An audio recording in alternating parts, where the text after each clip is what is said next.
Hello creative and happy people, my name is Kim. I'm a designer and an illustrator from Bristol, and I am here to help you live your most creative and happiest life.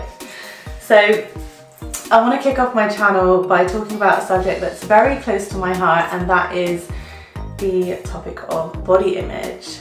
So I will be doing other things on my channel as well related to creative endeavours, business, pregnancy, lifestyle, everything. However, I want to kick off with this topic. So I will share my experience of my own body image struggles and also give you some tips on how I've tried to overcome them over the years. I'm going to share with you the little snippets of wisdom that have helped me get to that place. So here we go. Tip number one would be to get out a pen and paper and write down what you love about yourself. So I understand that this sounds entirely cliche. However, I think it's all about celebrating everything that you do love about yourself. And if you struggle to actually do this exercise, then maybe try flipping it round and answering from the perspective of someone else, someone that loves you. So if I struggle with this, I try and look at it from the perspective of my husband, who obviously loves me dearly, or one of my best friends, and think about what they would say about me. So it doesn't have to be physical attributes, it could be something about my personality, or how I make other people feel. Obviously if there are physical attributes, great, but it doesn't have to be. So this is all about celebrating yourself and just loving yourself for the good things that you do believe in. Okay, so following on from the first exercise, my tip for number 2 is to write down everything that you dislike about yourself.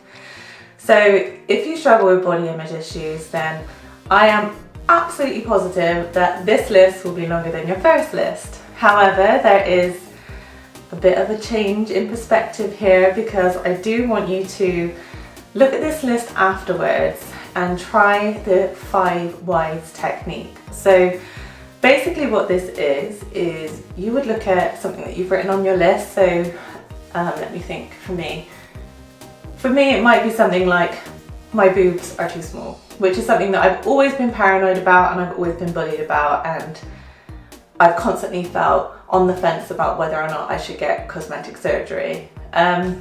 So I would take this pointer that I've written and ask myself, why do I think that? So why do I think my boobs are too small? So my answer to that might be, well, because my figure is out of proportion. Why do I think my figure is out of proportion?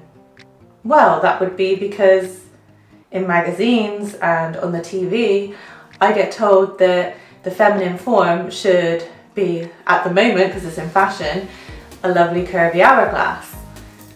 So for me, being quite bottom heavy, I don't conform to the stereotype of what the most attractive female form should be at this day and age.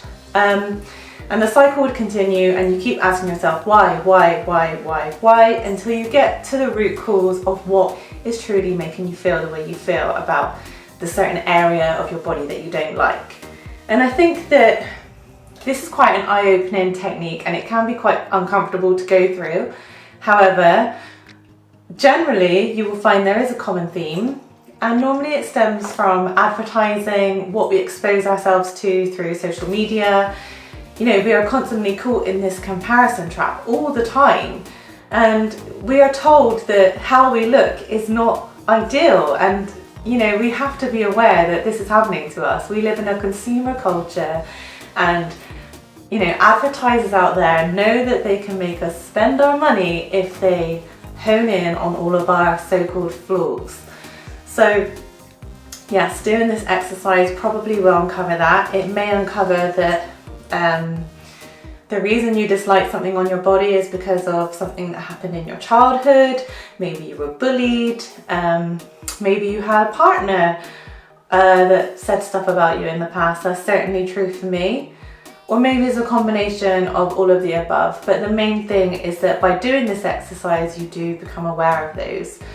And also, it does help you understand that there are other people out there that will be feeling the same way about their body, because if you're feeling overwhelmed by all these picture perfect celebs and, you know, Instagram celebs out there, then you're not the only one, you're not alone. Everyone does feel this pressure, including men. So it just goes to show that the social media culture has a lot to answer for, as does the media culture, of course. But if there are deeper rooted issues, maybe from your childhood or maybe just within yourself, then it can highlight those. If it's a common theme, maybe you'll look to seek support elsewhere, and that's great. So yes, tip number 2 is write down what you dislike and then use the 5 whys technique to dig a little bit deeper and discover why you think the way you do. Following on from that, I can actually say that if I look back over my past, particularly from my childhood, I'd say that's when my body image issues started. I can see there's a clear pathway to what led me to where I am today. So when I was growing up, I saw my mum. She was overweight. She was so big that she would have to make her own clothing. So to me, that's not a problem. My mum was amazing, is amazing, and her being overweight had absolutely no influence on me whatsoever. I just thought it was kind of cool to wait around for the scraps of materials that I could wear around my head as a little bandana. But what I did see is that once she realised that she was really overweight and actually very unhappy, and she took the path of following Weight Watchers, I saw her almost go down a little path of self-destruction. So with Weight Watchers, she managed to lose a dramatic amount of weight very quickly, and she went from being overweight and unhealthy to actually probably being underweight and unhealthy. And it became an obsession. I saw her on the scales all the time and obsessing over food and obsessing over how big she still was, because she was clearly suffering with body dysmorphia. What she was seeing in the mirror was not a true reflection of how she actually looked. So I don't think, you know, when you're like 12, 13, seeing that sort of thing, it can be a little bit damaging, because I think before then I had no idea about body image or anything like that. I genuinely was quite happy in my own skin, and I think I was a little bit on the chubby side. I didn't wear any makeup and I was quite happy with that. So seeing my mum do this almost was, I guess, a bit of a blueprint for what followed with me. It didn't help that around that time, I think about the age of 14, I ended up starting a relationship with someone a couple of years older than me, who happened to be an absolute asshole. He was mentally and physically abusive, and I did stay with him for about 4 years, I think. And he just gradually wore me down over time. So he would constantly pick on my weight. I remember the first time he told me I was fat. I was really, really ill that day. He'd come round to see me, and he came upstairs and he just said, "Kim, I think I need to tell you something. It's really important." So obviously I was thinking, oh God, he's gonna break up with me, which looking back would have been a blessing in disguise. However, what he did say was, "I think you're getting a little bit fat." Now at that age, that was crushing to hear. And when he left, I immediately started doing sit-ups in my room whilst crying my eyes out. And it sounds, you know, looking back, I do feel really stupid because I was very, very naive and impressionable. But you're in a funny age at that time. Your hormones are all over the place and your body is going through changes which, you know, make you feel strange as well. And to have someone else completely unsolicited come across and tell me that there was something wrong with my body, I just couldn't handle that. And it kind of spiraled from there. So he would then start listing out problem areas on my body. He would write me out workout plans. He'd tell me to go on ridiculous diets. He would compare me to other girls, you know, in magazines, on TV, people in the street, friends of friends. And of course, over time my self-worth just crushed right down to nothing. It was really, really, really painful. And actually when I did pluck up the courage to split up with him when I was 18, I felt this huge weight just lift off my shoulders, because being with him, I developed an eating disorder. I actually got to the tiniest frame ever and lost a lot of weight. And you know, people in my family were concerned about me. They could see that there was physical abuse going on and mental abuse, and they could see that I was trying to control the situation through exercise and through diet, or lack of eating in my case. And they could see that I was withering away. And so even though that's quite hard for me to digest and think about now, because I do think I lost a lot of carefree times during my teens, I know that I need to go back there and appreciate my childhood for what it was, because it's actually helpful in making me understand where my negative thought processes come from now. So I'm not going to say, oh yes, it's completely eradicated all of my body image issues because I understand where it comes from. No, that's not the case. But what it does do is it just helps me notice when I've got an irrational, invasive thought entering my mind about my body, and it makes me realise that, okay, I accept that I'm thinking this, but actually I think it is linked to my past, and I think it's linked to the people that I was following on Instagram and maybe feeling influenced by what I should look like. So take all of those areas into account and really, really dig deep and think about what it is that influences the way you think about yourself now. Okay, so tip number 3 is to try and remove yourself from any triggers. So this kind of follows on from tip number 2. For example, if one of the underlying themes of your body image issues stems from falling into the comparison trap, so comparing yourself to Fitspiration on Instagram or your favorite celebrity, or you know, whoever, it doesn't matter, then you could say that a trigger for you would be following these people on social media. So number 1, unfollow all of those accounts because they are not making you feel good. And that's fine. Maybe when you're in a better headspace you can go back and follow them, but right now in your journey you need to get rid of those influences. What else is there? Yeah, if reading magazines as well influences you. So I mean, I have to admit I don't read women's magazines anymore, and that is purely because one minute they're kind of celebrating someone for losing loads of weight, and the following month they'll be trashing them for gaining weight, and they'll be pointing out their cellulite and their saggy boobs, and I just don't want to see it. And it just bugs me when I see, particularly now that I'm pregnant as well, and you see these celebrities go through their pregnancy and they look absolutely glowing, and then afterwards they've lost a load of weight in a short space of time, and that's being celebrated. And I think, okay, fair enough, if you've managed to get to that stage after your pregnancy and birth, brilliant for you.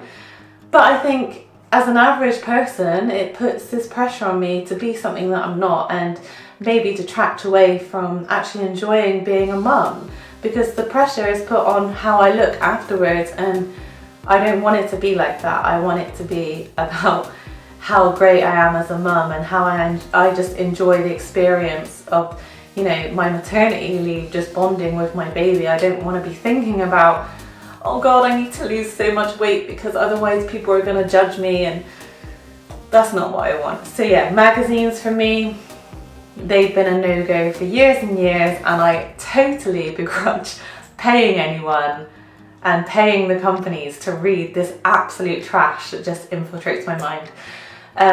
Again, with reality TV, it's fine if you can handle it, but again, I think there is this whole thing of like perfect made up faces all the time, perfect hair, perfect body, all the clothes, and no, again, not for me, because it just makes me feel inadequate. It might not be the same for you, but it definitely makes me feel like, oh God, I'm 30, maybe I should get some detox because I've got some little wrinkles appearing around my face. I'd rather not. So yes, remove any triggers, and that does extend to negative relationships. So if you are unfortunate and are in a relationship a little bit like what I had in the past, in hindsight I should have finished that a lot sooner, but my advice to you would be, if you are in a toxic relationship, and that could be a friendship as well, it doesn't have to be with your significant other, just take a moment to appreciate how freaking awesome you are and how this person is just draining you of all your magnificent glory. And do you really want to live to regret that? No. So it's quite hard, and it is very uncomfortable to purge someone from your life that's been such a constant, but trust me, you will feel better for doing it. Tip number 4 is to practice some basic forms of self-care. So this can be as simple as making sure that you get up in the morning and you brush your teeth, you moisturize your skin, you get enough hours sleep, you drink lots of water throughout the day, you try and eat healthy foods where possible. Although that being said, everything in moderation is great.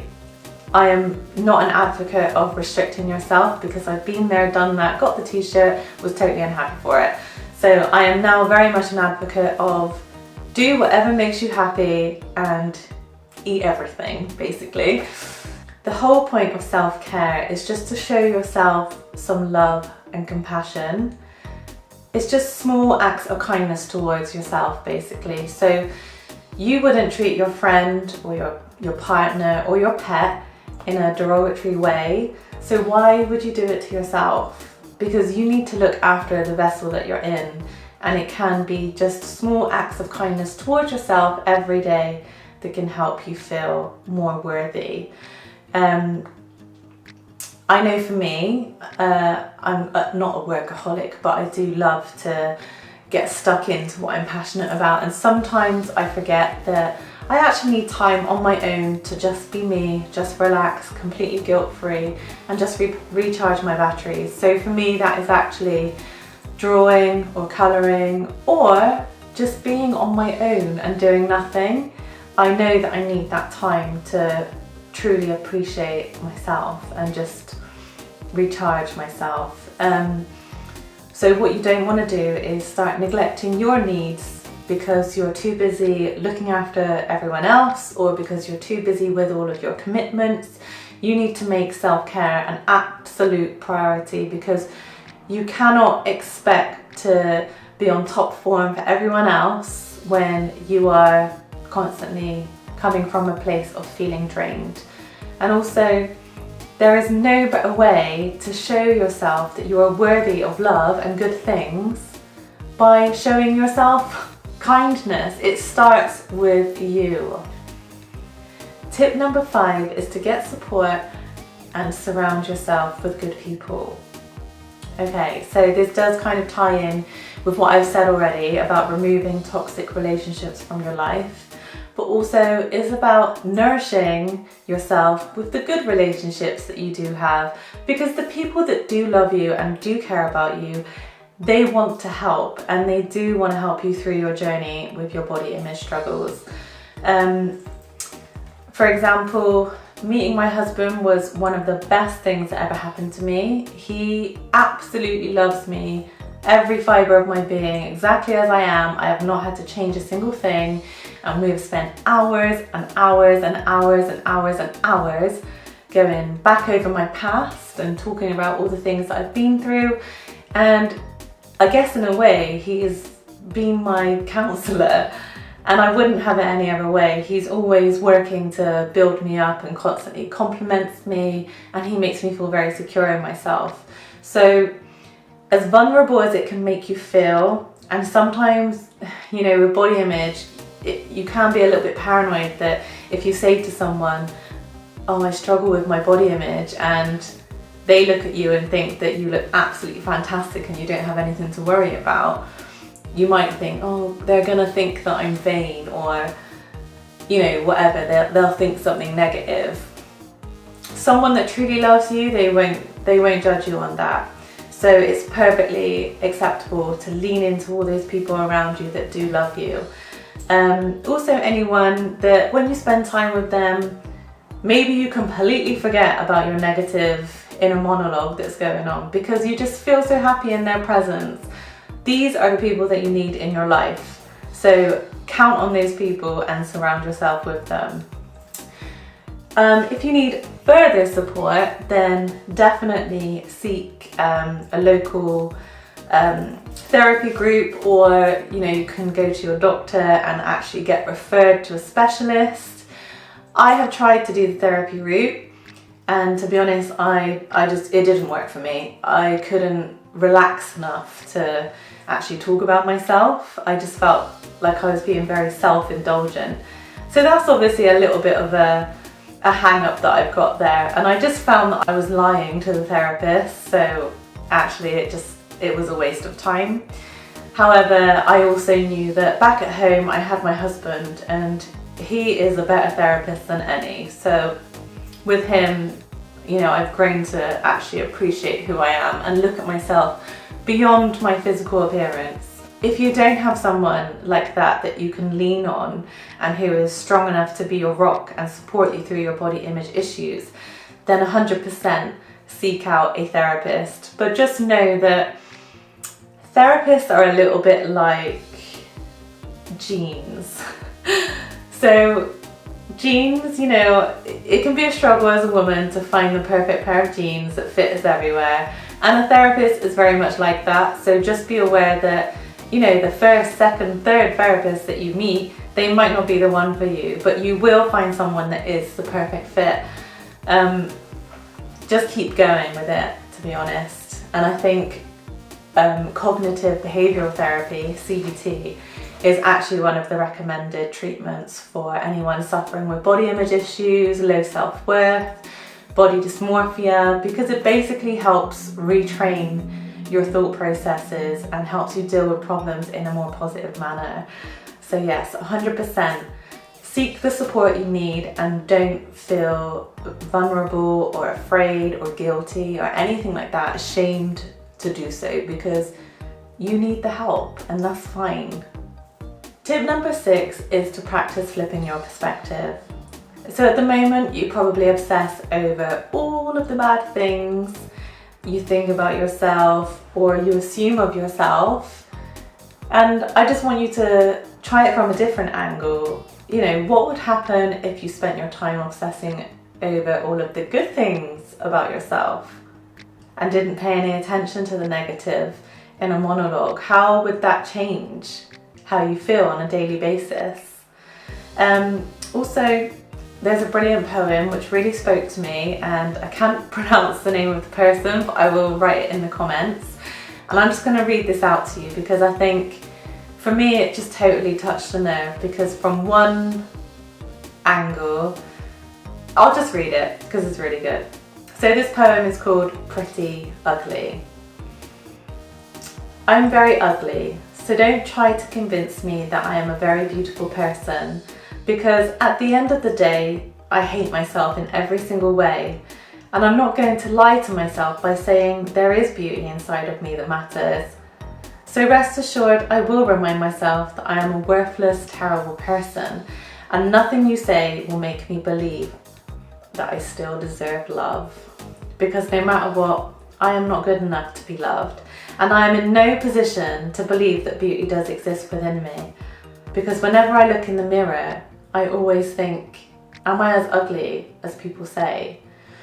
So the brilliant thing about this poem, which is what made me fall in love with it, is this initial reading of it spoke very much to my past self and how I felt about my body image.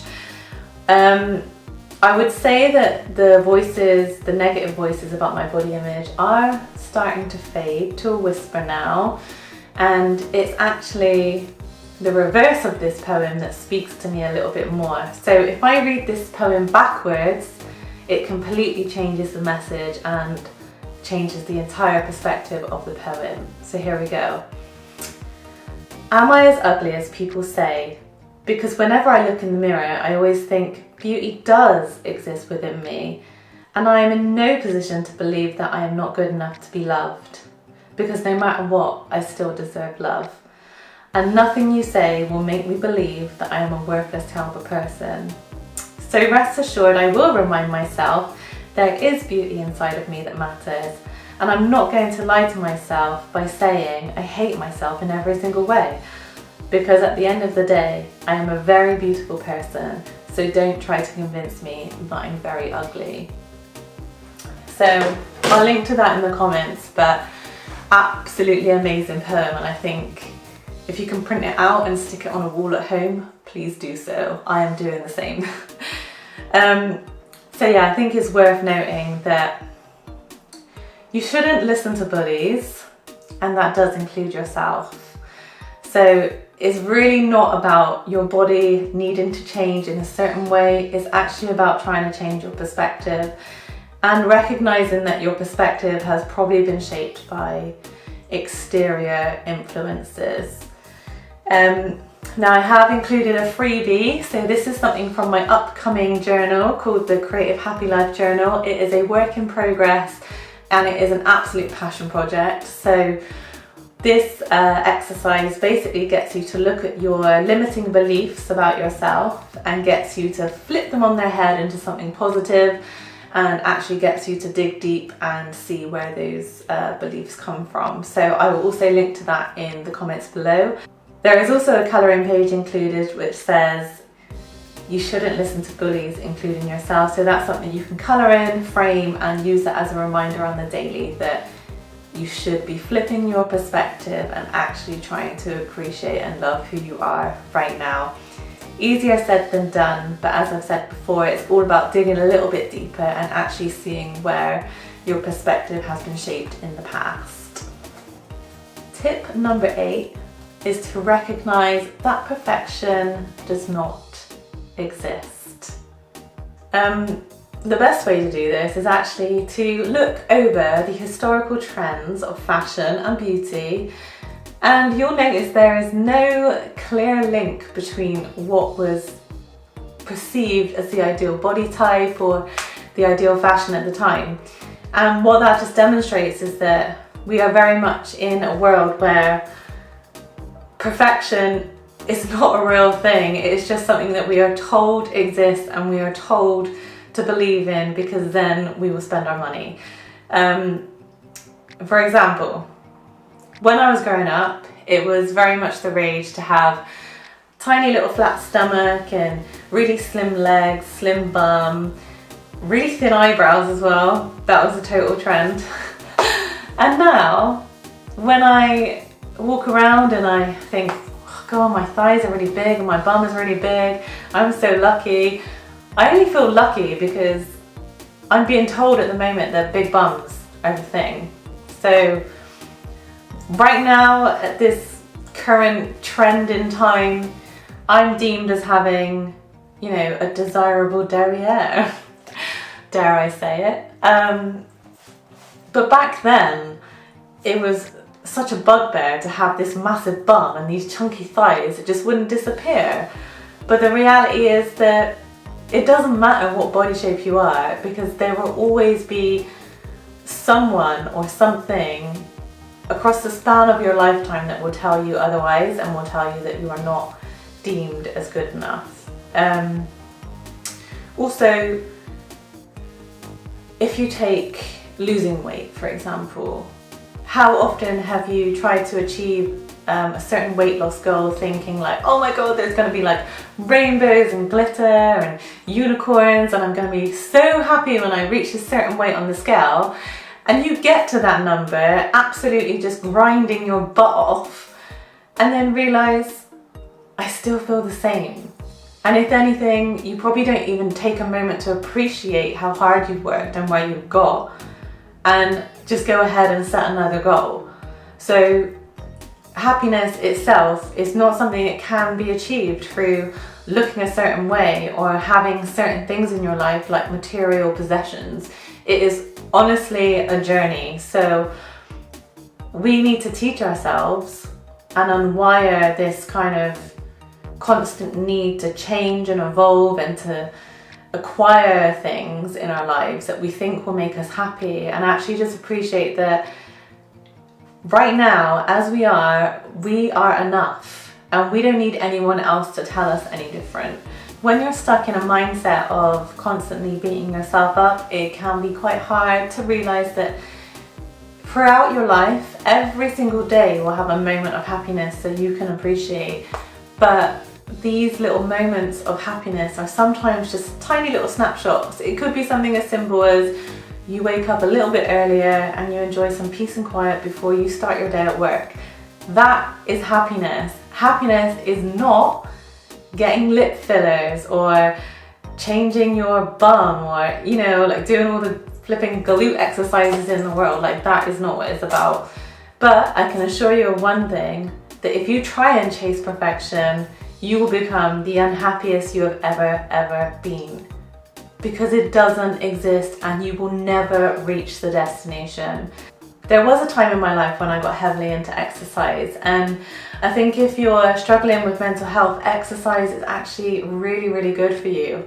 However, there is a fine line between a healthy habit and an obsession, and what happened with me is that I actually turned it into an obsession. So I hired a coach and decided that I was going to do a bikini competition. So if you're not aware of what that is basically parading yourself on the stage in a teensy weensy little bikini and layers and layers of fake tan, and basically showing off your lovely sculpted abs and rounded glutes, yada yada, all of that. So I went on quite a strict training regime, and so I was training really early in the morning, doing weight training followed by cardio or high intensity intervals, and then I would be given a set meal plan each week.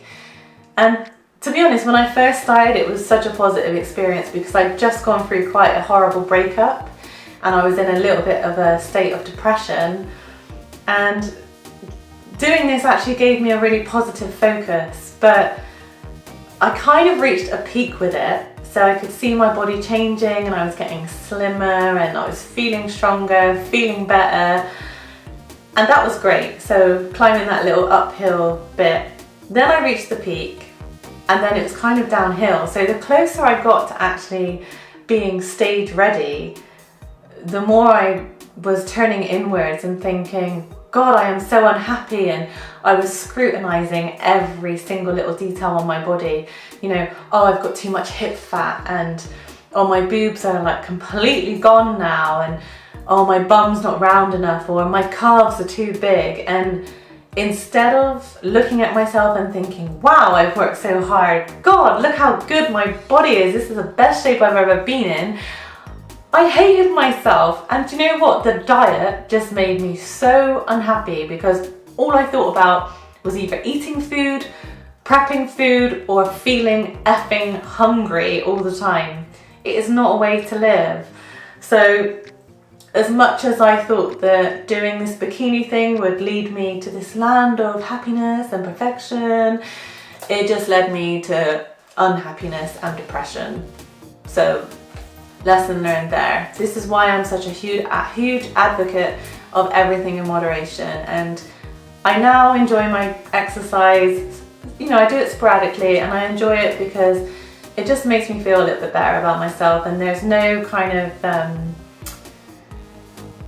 there's no want in me to change my body shape or anything like that. I literally just want to keep myself healthy, functioning, and using my body whilst I'm able to use it, because I know that the more I get into my pregnancy, the harder it's going to be to move my body. So I guess I'm just trying to be grateful for what I've got now. And of course, as you get older, you know, your body's going to wear away and you won't be able to use it as much as possible. So don't spend your time hating what you've got right now when actually this is the time to be truly relishing it. Because there will be a day when you look back at those photos and think, God, I did look good. And now I'm old. And I wish I never spent all my time in my youth just worrying about what the hell I look like. Because no one gives a shit, basically. So yeah, that's my next tip. So just recognize that perfection does not exist, and that happiness is basically about trying to find those little moments throughout each day that you can be grateful for. Tip number 8 is to thank your body for all of the amazing things it has done for you over the years. So right now I have a huge reason to be thankful, and that is I am pregnant and I am in my 2nd trimester, and my body is doing this amazing thing of creating life. Now, it is actually quite easy for me to slip into the mindset of thinking, oh my gosh, my body is changing. I can see my stretch marks on my hips getting more prominent now as my belly starts to get a bit bigger. And of course, I'm thinking, I'm getting even bigger. There's no stopping this now. I'm only gonna get bigger, and then after I've had a baby, like, my stomach will never look the same. So yeah, it's a slippery spiral. However, I always revert back to reminding myself of what I am actually doing and how amazing my body is. And if you look back over your past, you'll probably have done some amazing things yourself that your body has just done. So, you know, the fact that you can walk everywhere, or maybe you've done some marathons, or maybe you've had children. That is amazing, and you need to thank your body for it instead of showering yourself with all of this hate all the time. So get that journal back out and just make a list of all the things that your body has done for you over the years that you are truly thankful for. And again, I hate to be negative, but there might come a time in your life where you won't be able to do all the things that you can do right now with your body. So please appreciate exactly what you have right now, because you never know when things will change. And like I said, life is too short to waste it just hating on yourself. You only judge yourself because you are taught to judge yourself. So yes, tip number 8 is to start thanking yourself and thanking your body for what it's done for you. Okay, so my final tip number 9, is to accept compliments and actually take note of your response when you get them. And the reason I say this one is because I'm 100% guilty of when someone pays me a compliment, a genuine compliment, I automatically respond with something negative. And it's been pointed out to me by my husband that I do this. And so I'm actually taking more of a note of when I do it. So a good example would be, oh wow, Kim, that dress is really nice. And I'll respond with, oh yeah, but I'm a little bit chubby to be wearing it at the moment. Or, oh, this is just a really old dress that I just picked out the back of my wardrobe. No, just accept the damn compliment, Kim. So again, this is what you need to do. Just for the next few days, when someone pays you a compliment, just recognize either what you say out loud in response or what you think in your head. A lot of the time, we're just completely unaware of how badly we speak to ourselves. And I think just recognizing that we do that is the first step to actually overcoming it. So when someone pays you a compliment, it's going to be coming from a place of like genuinely wanting to make you happy, and just take that on board. Just accept the compliment. Actually, maybe write it down in your journal if you have to, but take that compliment on board and just don't do the automatic thing of responding with something negative, because you deserve all the compliments that you get.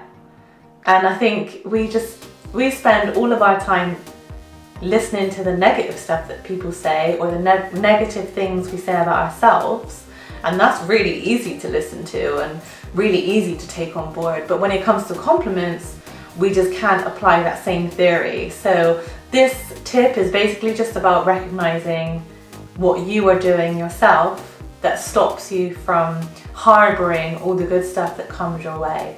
So yes, accept compliments and recognize your response. Okay, so I realized that I blabbed on a little bit, and I'm quite sorry about that. I honestly could go on forever about this topic. As I've mentioned before, I still struggle with body image issues, but it's doing all these little things over the course of time that have helped build me up a little bit. And also just a reminder, that little free download, so it's a 4 pages sample from my Creative Happy Life journal, that is in the links below. And yes, I think my next topic that I will cover in my video is creative block and how to overcome it. So please subscribe if you liked this episode, or give it a thumbs up. Otherwise, just stay tuned for my next video, and until then, please let me know how you get on trying to combat your own body image issues, because I would love to hear what your tips are and how you've got on with mine. So until next time,